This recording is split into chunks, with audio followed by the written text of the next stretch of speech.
right. So, what is the most likely cause of acute anemia in an African American patient with HIV infection who recently began pneumocystis pneumonia prophylaxis? All right. So, before we go into the answer choices, let's dissect what this question is really telling us and what is it asking us to find out. So, we need to know what is the most likely cause of an acute anemia. And in a patient, African American patient with HIV who recently began PCP pneumonia prophylaxis. So the key to this question is understanding what medication is given in PCP prophylaxis, and that is trimethoprim sulfamethoxazole.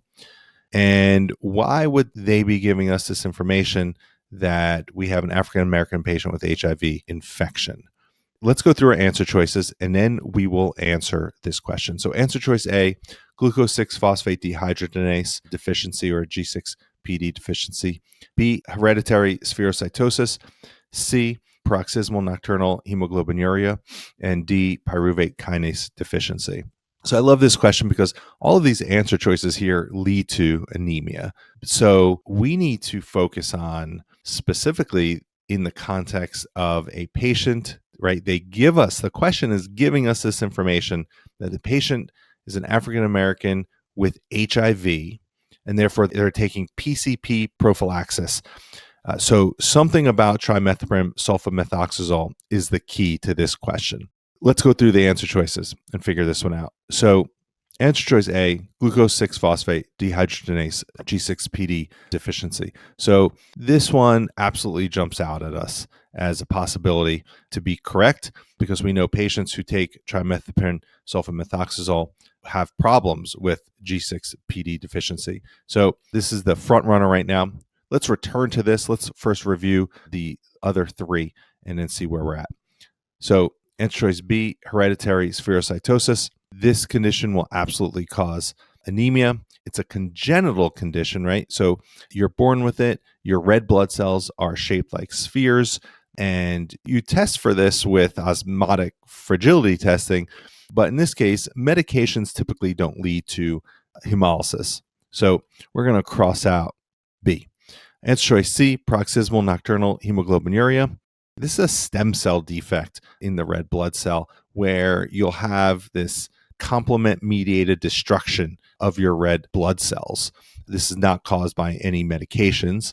And so answer choice C, we're going to cross out as well. Answer choice D, pyruvate kinase deficiency.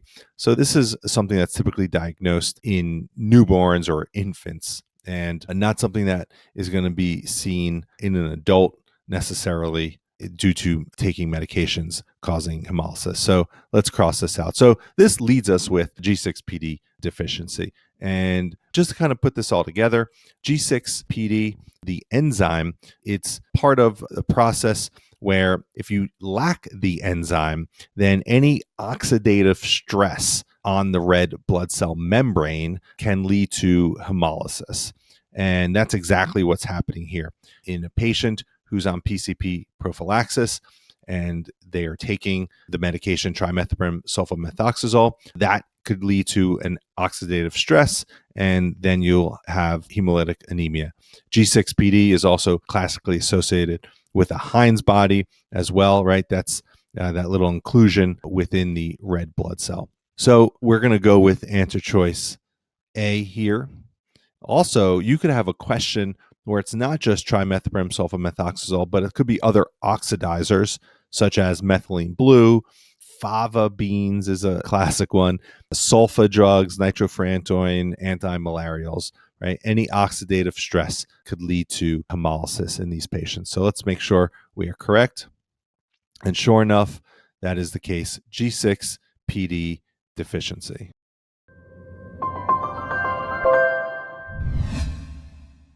Hey everyone, before you go, if you're interested in your own QBank, whether you are an MD or DO, a PA, or an MP, simply go to roshreview.com and sign up for a free trial.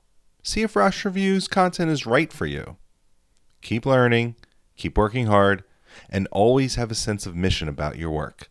Now is your time. This is Dr. Adam Rosh signing off.